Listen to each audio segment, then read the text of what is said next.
Halo Teres dan teman-teman CCC, kembali lagi dalam episode Class Talk dari Class and Craniofacial Center Rumah Sakit Cipto Mangunkusumo, Jakarta. Bersama saya, Dr. Jessica Halim. Hari ini kita akan membahas topik mengenai kenaikan berat badan pada anak sumbing yang akan dibawakan oleh pembicara kita, yaitu Dr. Yoga Devaira, spesialis anak konsultan, yang juga merupakan salah satu spesialis yang tergabung dalam tim di CCC. Halo Dr. Yoga. Selamat pagi, dokter. Halo. Pagi, Dokter Jessica. Apa kabar? Baik, dokter. Gimana, dok, kabarnya hari ini? Baik, alhamdulillah. Teduh ya suasana ya. Syukur, semoga semuanya sehat terus ya, dokter ya. Amin. Nah, dok, hari ini kita akan membahas nih mengenai cara memantau kenaikan berat badan pada anak sumbing. Nah, mungkin dokter boleh perkenalan dulu, dok. Kenapa sih pemantauan berat badan pada anak itu penting, dok? Oke, ya. Jadi sekarang kita membicarakan topik yang buat ibu-ibu muda ini adalah hal yang seringkali diperbincangkan antara mereka ya, bahkan sering membanding-bandingkan nih. Oke, anak saya nih bedanya sebulan, tapi kok beratnya sama anak tetangga lebih kurang misalnya. Ya, jadi ibu-ibu, satu, untuk melihat kenaikan berat badan, perbandingannya nggak boleh anak tetangga ya, anak sepupu. Perbandingannya adalah grafik pertumbuhan. Nah, nanti sekarang di Indonesia rasanya semua rata-rata udah punya buku bayi, termasuk buku KIA yang dari Depkes. Ya, jadi di situ ada grafiknya. Kalau kita lihat lebih lanjut ya, buku grafiknya itu akan kelihatan sekali di 6 bulan pertama kenaikan berat badan, tinggi, lingkar kepala itu relatif cepat dibandingkan dengan usia yang lebih tua, usia 2 tahun misalnya, usia di atasnya apalagi. Nah, jadi kenaikan berat badannya nggak bisa bulan lalu saya naiknya sekilo, bulan ini kok cuma 800 gitu ya. Itu harus bandingannya sekali lagi dengan grafik. Ya. Beberapa aplikasi juga ada ya, seperti Ikatan Dokter Anak Indonesia, IDAI punya aplikasi namanya Primaku. Ya, itu sama aja, cuma dalam bentuk digital. Kenapa ini penting? Karena kalau kita tahu anak kita ada di track atau mulai kenaikannya tidak sesuai dengan grafik, maka sebelum dia menjadi gizi kurang, kita sudah melakukan intervensi. Artinya kita sudah melihat salahnya di mana nih. Nah, jadi balik lagi ke pertanyaan Dr. Jessica, kenapa sih kita harus melakukan pemantauan berat badan? Ini adalah untuk menilai secara awal apakah pertumbuhan anak ibu bapak bagus. Ya, tentunya sebetulnya nggak hanya berat badan ya, panjang dan lingkar kepala juga. Untuk di bawah 1 tahun, sebulan sekali jangan lupa ditimbang. Baik, dok. Jadi cara memantau tumbuh anak secara umum memang nggak cuma berat badan ya, dok ya, tapi juga panjang badan, kemudian juga kalau misalnya secara garis besar perkembangannya juga ya, dok. Nah, kalau dari dari pertumbuhan anak secara umum, apakah ada perbedaan nih, dok, cara memantau pertumbuhan pada anak dengan kelainan sumbing? Oke, nah pada anak kelainan sumbing ya, ibu bapak sekalian perlu menyadari dulu, lihat apakah ada penyakit lain yang menyertai ya. Misalnya ada 2 kelompok lah, kita ambil secara garis besar, anak dengan sumbing saja, artinya di luar itu dia sama seperti anak lainnya. Tapi ada anak dengan sumbing dan ditambah beberapa kelainan lainnya. Jadi dia nggak semata-mata bedanya hanya sumbing. Mungkin dia juga punya kelainan jantung, mungkin juga dari awal punya kelainan di bagian tubuh lainnya. Nah, makanya sebetulnya kalau sumbing yang paling banyak sebetulnya adalah yang hanya sumbing saja. Ya, pada anak yang hanya sumbing saja, ini diharapkan pertumbuhannya sama dengan anak normal. Ya, nanti perkembangannya, kalau kita bicara perkembangan juga kita harapkan sama. Di anak yang lain bisa jalan umur hampir sekitar setahun setengah dia juga. Tapi kalau tadi sumbingnya bagian dari suatu penyakit yang lebih besar, artinya dia cukup kompleks, ada kelainan jantung, ada lain-lainnya, tentu dia punya pola pertumbuhan dan perkembangan yang mungkin berbeda dengan anak normal.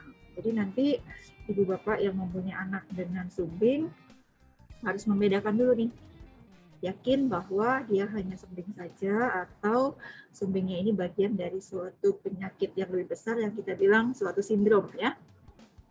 Baik dok, jadi kalau cara memantaunya kurang lebih sama ya dok ya dengan kurva pertumbuhan ya dok?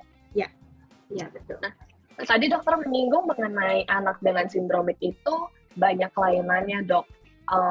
Nah, apakah ini yang membuat anak dengan sumbing itu lebih sulit untuk naik berat badan dok? Oke, kalau dia dengan sindromik, iya. Tapi kalau dia tanpa sindromik, biasanya kesulitan kenaikan berat badannya bukan karena sumbingnya, tetapi karena sama jumlah kalori yang masuk lebih rendah dari yang dibutuhkan oleh anak itu. Nah, jadi biasanya lebih ke jumlah asupan. Kalau bayi kecil tentu susu, kalau lebih besar tentu sudah ada makan ya secara total, itu jumlahnya lebih kecil atau relatif sedikit dibanding yang dibutuhkan. Baik dok. Nah kalau misalnya nih ibu-ibu sering menanyakan seberapa sering sih harus membawa anaknya kontrol untuk pertumbuhan dan mungkin perkembangan juga ya dok. Apakah ada perbedaan dengan pola kontrol pada anak pada umumnya dok? Oke. Nah jadi kalau pola kontrol, kapan harus kontrol? Kita lihat dulu masalah di awalnya apa ya. Kalau anak ibu dari awal baru lahir, kenaikan berat badannya bagus, maka cukup kita pantau sebulan sekali untuk kenaikan berat badan kalau dia di bawah setahun ya. Tapi kalau ternyata di awal misalnya kita sudah menemukan berat badan yang kurang, apalagi kalau misalnya berat badannya turun, apalagi kalau sudah masuk ke gizi buruk misalnya, maka tentu kontrolnya akan lebih cepat.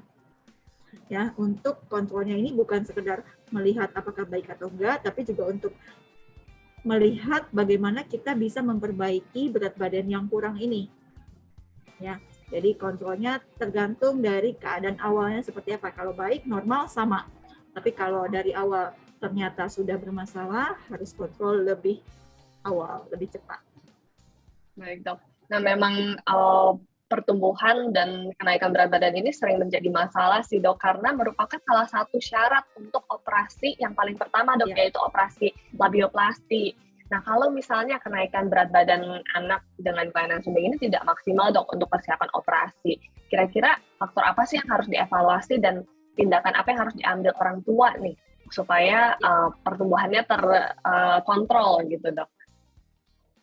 Nanti ini seringkali ya menjadi concern mau operasi tapi berat badannya kurang. Ya, tentu kita harus menaikkan berat badannya. Nah, naikin berat badan ini sayangnya ya berbeda dengan beberapa orang menganggap bahwa pakai obat vitamin ini, pakai minyak itu, sayangnya itu tidak akan membantu ya. Balik lagi, artinya jumlah kalori yang masuk harus cukup. Caranya ada beberapa. Kalau bayinya sudah bisa makan, tentu kita akan memberikan makan yang kalorinya tinggi pilihannya. Ya. Kalau dia minum ASI, jumlahnya yang akan kita buat lebih banyak. Ya. Kalau ASI ibunya kebetulan cukup banyak, ya kita bisa minta memompa dan yang diberikan kembali adalah susu ASI belakang, namanya HIMILK. Tapi sekali lagi, yang paling penting adalah jumlah. Nah, jadi biasanya dokter akan bilang ke ibu, ini minumnya misal ya harus 8 kali 90 cc. Tapi kalau anaknya hanya mampu 40, 50, ya tentu kita tidak bisa membiarkan nih. Ya, alternatifnya menjadi ada beberapa tergantung dari pilihan. Apakah kita bisa mempersering minumnya? Ya, kalau di atas matematik kan 8 kali 9, 720. Artinya kalau kita berikan 10 kali cukup 70 misalnya. Atau kita berikan 12 kali, baru jumlahnya jadi lebih rendah. Jadi kita akan mencoba dengan mengatur frekuensi dulu. Kalau nggak bisa juga, kita akan pilihkan, mungkin kita perlu ada 2 juga, situasinya sangat individual ya. Karena kita akan assess sesuai dengan kondisi pasien pada saat itu, kita bisa pilihkan sumber makanan nih atau sumber formula yang kalorinya tinggi. Jadi volumenya kecil, tapi kandungan kalorinya lebih tinggi. Ya, jalan terakhir sekali, terutama kalau sudah gizi buruk, baru kita akan pakai selang. Ya, selang ini nantinya dia akan memasukkan makanan langsung ke dalam lambung bayi, bayinya tidur, bayinya nggak mampu menghabiskan, ini akan diberikan. Tapi semua sekali lagi tergantung kondisi anak ibu pada saat itu seperti apa. Baik dok, jadi memang disarankan pertama kali itu ya ASI ya dok ya, cuma kalau misalnya tidak mencukupi, kita cari yang kandungannya kalorinya lebih tinggi daripada ASI. Jadi kalau orang tua kadang suka nanya, apakah boleh dok misalnya langsung diganti dengan suplementasi susu yang lain dok, apa perlu evaluasi berapa lama sampai boleh diganti ke susu khusus dok? Jadi yang pertama evaluasinya balik lagi ya, kalau dia ASI ya kita akan nilai ya. Kita sama sekali nggak menyarankan ASI-nya karena kandungan kalorinya lebih rendah diganti sama susu yang kalorinya tinggi ya. Biar bagaimanapun ASI itu punya kelebihan yang jauh lebih banyak dibandingkan hanya hitungan kalori ya. Jadi satu, mungkin kita akan optimalisasi dulu nih ASI-nya, ibunya bisa merah ASI nggak, ada produksinya atau enggak ya. Tapi kalau itu sudah diusahakan nggak bisa, baru kita akan menambahkan susu formula. Ya, susu formula ini biasanya juga kita akan lihat. Kalau volumenya bisa banyak, kita nggak perlu yang tinggi kalori. Tapi kalau nggak bisa, baru kita berikan. Berapa lama kita berikan? Tergantung dari kenaikan berat badan yang kita harapkan. Ya sayangnya memang kalau ASI secara natural, begitu 6 bulan, kan harus MPASI ya, kita nggak bisa terus-terus bergantung kepada ASI. Jadi kalau dia di atas 6 bulan, pasti pilihannya adalah setelah itu kita akan memberikan MPASI kalau sudah siap anaknya, atau kita berikan susu formula tadi. Jadi tergantung umur, tergantung juga dengan berapa kenaikan berat badan yang kita harapkan sudah tercapai atau belum. Nah, tadi dokter sempat bilang nih kalau misalnya anak dengan kelainan sumbing kalau sampai kurang asupannya boleh dibanyakin frekuensinya. Tapi banyak orang tua juga bilang anak saya durasi minumnya tuh lebih lama dibandingkan anak normal dok. Jadi kalau misalnya dibanyakin frekuensinya, dengan kata lain kesannya kayak habis beres minum susu nggak lama lagi minum susu lagi gitu. Gimana dok kalau seperti itu? Ya betul, ini adalah satu masalah ya. Maka kita harus mencari cara memberikan minum yang paling nyaman untuk anak dengan bibir sumbing. Ya, kita tahu sendiri anak bibir sumbing itu variasinya cukup besar ya. Ada yang cuma sedikit, artinya nggak terlalu besar, ada yang sangat besar sehingga waktu memberikan minum menjadi sangat panjang. Kalau dia sangat panjang, artinya jadwal minumnya jadi nggak berhenti-berhenti nih ya, karena baru selesai minum, waduh udah mesti minum lagi, ibu bapaknya jadi nggak bisa istirahat, dan anaknya juga nggak bisa menghabiskan dengan lebih cepat, dan berat badannya misalnya naiknya jadi nggak bagus tentunya, artinya pada saat itu kita kemungkinan akan butuh bantuan lain. Ya, ada banyak cara sebetulnya, selain dengan pemasangan selang adalah beberapa dokter gigi akan bisa memasang seperti sekat di atas supaya minumnya menjadi lebih mudah. Ya awal-awal mungkin nggak nyaman buat bayinya, tapi ini akan sangat membantu untuk bisa minum tanpa tersedak. Ya biasanya kan ragu untuk minum lebih cepat karena takut tersedak ya. Nah ini bisa dikoordinasikan dengan dokter gigi atau dokter bedah plastiknya. Tapi kalau nggak bisa juga, terpaksa banget kembali jalan terakhir, lagi udah mengalami gizi kurang gizi buruk, baru kita akan pasang yang selang tadi. Baik dok, jadi memang yang alat mungkin seperti NAM atau obturator dapat membantu ya dok ya? Ya jadi itu mungkin modifikasi untuk orang tua yang anaknya perasaan minumnya lama banget gitu. Tapi sebenarnya dok, seberapa lama yang diperbolehkan ketika memberikan anak minum atau makan dok? Oke. Nah, kalau kita lihat dari susunya saja ya, atau ASI misalnya ya, karena susu dan ASI ini berada di suhu ruang, kuman itu pasti senang ya sama bentuk yang cair. Jadi kalau dari segi keamanan ASI atau susu formulanya, paling lama tuh 2 jam. Ya, tapi usahakan nggak sampai 2 jam, 1,5 jam. Ya, 1,5 jam udah selesai supaya jam minum berikutnya nggak ketemu lagi. Ya.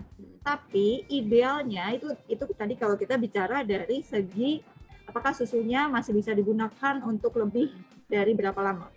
Tapi idealnya untuk minum atau makan itu normalnya untuk anak normal adalah di bawah 30 menit ya. Untuk anak dengan sumbing ya kalaupun lebih boleh lah, tapi nggak jadi di atas jam misalnya. Tentu ini akan mempengaruhi jam makan atau minum dia berikutnya.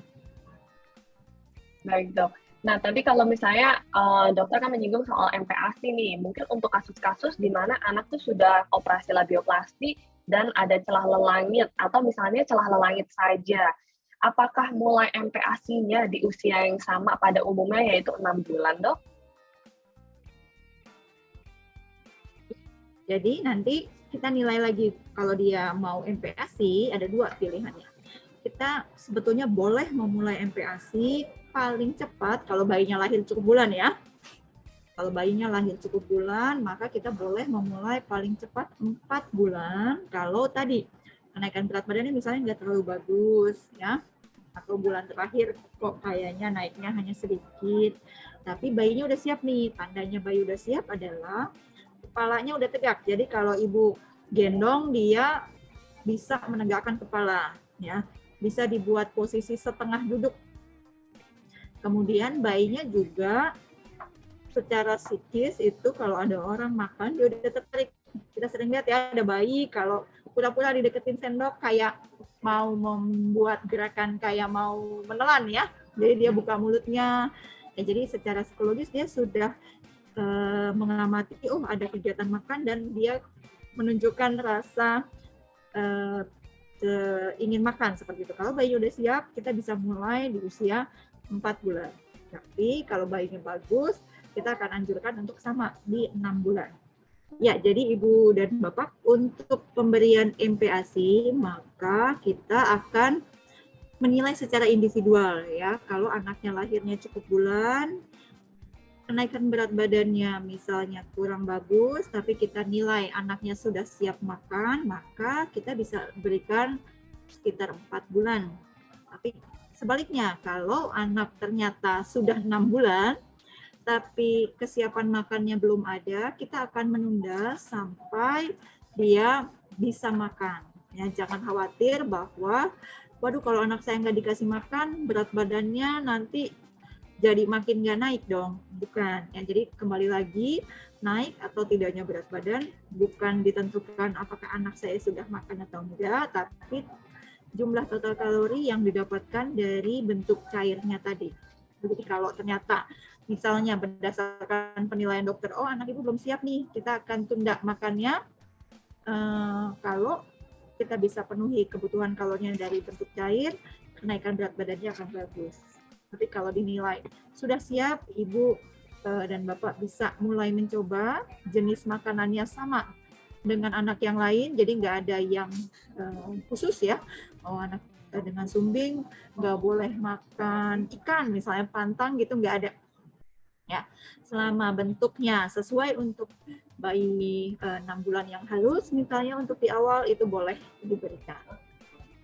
Baik dok, jadi memang tidak ada pantangan ya dok untuk MPASI ini, baik bagi anak sumbing ataupun anak pada umumnya. Nah dok, mungkin kalau misalnya pada kasus sumbing dengan sindromik dok, kebanyakan kasus sindromik itu ada gangguan pertumbuhan dan perkembangan, di mana salah satu indikator yang tadi dokter bilang kan kesiapan dari segi udah kepalanya udah bisa ngangkat, kemudian mungkin ciri-ciri perkembangan yang lain. Nah kalau untuk anak dengan kelainan sindromik ini, apakah ada modifikasi indikator kesiapan MPASI, dok?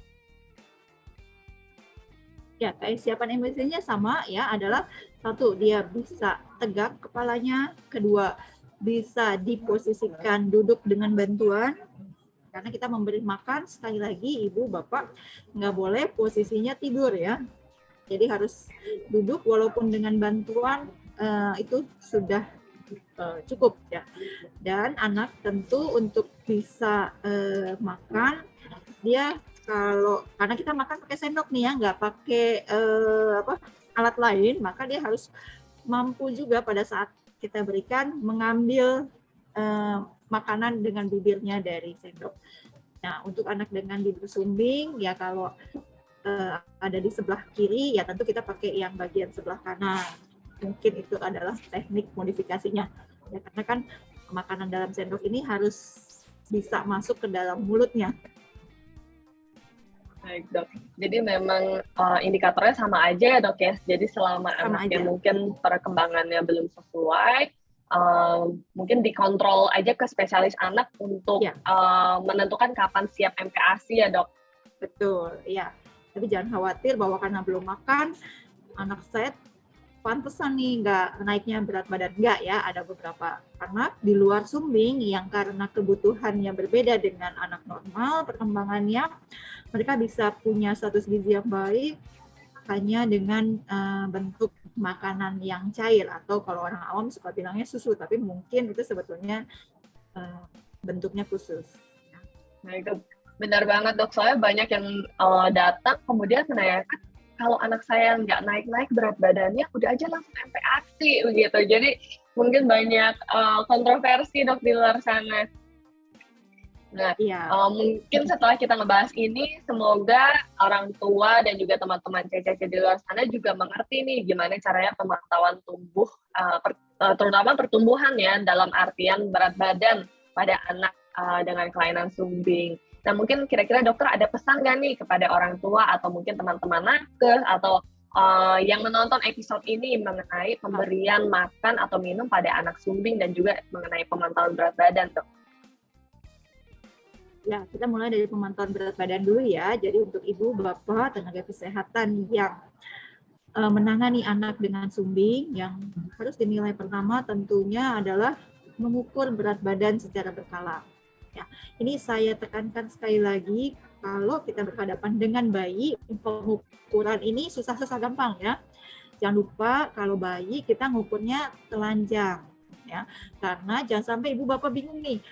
Bulan lalu kok sama bulan ini naiknya sedikit, tapi kalau diingat-ingat, oh iya bulan lalu tuh pampersnya nggak diganti dari pagi misalnya, karena buru-buru. Yang sekarang timbangnya telanjang, jadi kesannya naiknya nggak bagus ya. Jadi untuk menghindari kesalahan dalam interpretasi, langkah pertamanya pesan saya adalah timbanglah dalam keadaan telanjang, karena anak bayi kan belum punya rasa malu ya, dan untuk melihat kenaikan 1, 2, 3 ounce itu akan sangat dipengaruhi dengan ada pampers, ada baju yang tebal misalnya. Ukuran panjang juga memerlukan teknik tersendiri, tapi saya rasa tenaga kesehatan bisa melakukannya dengan baik, dan ini harus dilakukan dari bulan ke bulan supaya setiap bulan kita bisa melihat lebih awal apakah ada penyimpangan pertumbuhan. Kalau tidak ada, kita akan monitor, ya bulan depan kita kerjakan lagi. Tapi kalau kita menilai, wah kayaknya mulai ada pertumbuhan yang melambat, maka ibu bapak akan diminta tentunya melakukan hal tertentu dan kita akan evaluasi lebih cepat. Setiap anak punya pola pertumbuhan dan masalah yang berbeda, karena itu penting untuk selalu berkonsultasi dengan dokter supaya apabila saatnya nanti harus dilakukan koreksi, berat badannya sudah baik. Jadi tidak mentang-mentang baru mau dijadwalkan koreksi baru deh mau diberesin. Nah, sayang ya. Sebetulnya kita kerjakannya sama seperti semua bayi yang lahir dari awal ya, kita ingin optimalkan pertumbuhan dan tentunya perkembangannya dengan monitoring tadi panjang, tingkat kepala dan berat badan pertumbuhan. Untuk pemberian makan nanti jangan lupa ya, kita nilai dulu kesiapan makannya. Anak dengan bibir sumbing bisa mendapatkan MPASI, bentuk dan jenisnya mirip dengan anak yang lain ya, tetapi tentu harus dinilai dulu kesiapannya dan teknik memberikan makannya. Ini sangat bergantung dari beratnya sumbing yang diderita oleh anak tersebut. Mungkin itu Dokter Jessica yang saya bisa simpulkan ya untuk di akhir pembicaraan kita pada pagi hari ini. Baik dok, nah ini mungkin pertanyaan penutup dok. Kalau misalnya dok kan tadi dibilangin harus kontrol rutin ya dok. Kalau misalnya kita selalu mengedukasi orang tua misalnya rajin ke posyandu atau mungkin bisa kontrol ke puskesmas atau vaskes yang tingkat primer dok. Tapi kalau untuk anak dengan kelainan sumbing, apakah boleh misalnya ke posyandu atau ke vaskes primer atau harus selalu ke spesialis anak dokter? Ya, jadi kalau teknik pengukurannya tadi sesuai ya, artinya bisa ditimbang, diukur panjang dan lingkar kepala sesuai dengan standar pengukuran antropometri pada anak, itu boleh dikerjakan di vaskes primer ya. Jangan lupa diplot ke grafik. Kalau masih mengikuti grafik, ya artinya pertumbuhannya baik, rasanya tidak ada intervensi khusus, ya boleh dikerjakan di vaskes primer. Tapi begitu ada penyimpangan pertumbuhan, ya vaskes primer kalau ada dokter di situ bisa memberikan saran awal, artinya dia melihat dulu masalahnya ada di mana, silahkan ditata laksana awal dulu. Tapi kalau berlanjut, artinya udah di vaskes primer, naik juga, nah itu baru harus ketemu dengan dokter anak untuk diteliti lagi lebih intensif dan dicari jalan keluarnya untuk bisa menaikkan berat badan. Baik dok, jadi ini kiat-kiat untuk para orang tua atau misalnya tenaga kesehatan di luar sana ya dok ya, kalau misalnya menangani anak dengan kelainan sumbing, penting banget untuk pemantauan berat badan sama seperti anak pada umumnya dan tahu kapan untuk merujuk dan orang tua juga sadar kapan harus mencari bantuan dari dokter spesialis ya dok ya. Baik dokter, mungkin semoga informasi ini berguna untuk semua orang yang menonton episode kali ini. Semoga pemantauan berat badan pada anak sumbing juga tetap bisa dimonitor dengan baik seperti anak pada umumnya. Kalau gitu, saya akhiri episode kali ini, dokter. Terima kasih atas waktu dan sharing informasinya, dok. Sama. Selamat bertemu kembali mungkin ya di dunia nyata. Siap, dokter. Kalau gitu, sampai bertemu di lain kesempatan untuk Eres dan teman-teman CCC semuanya. Oke, bye.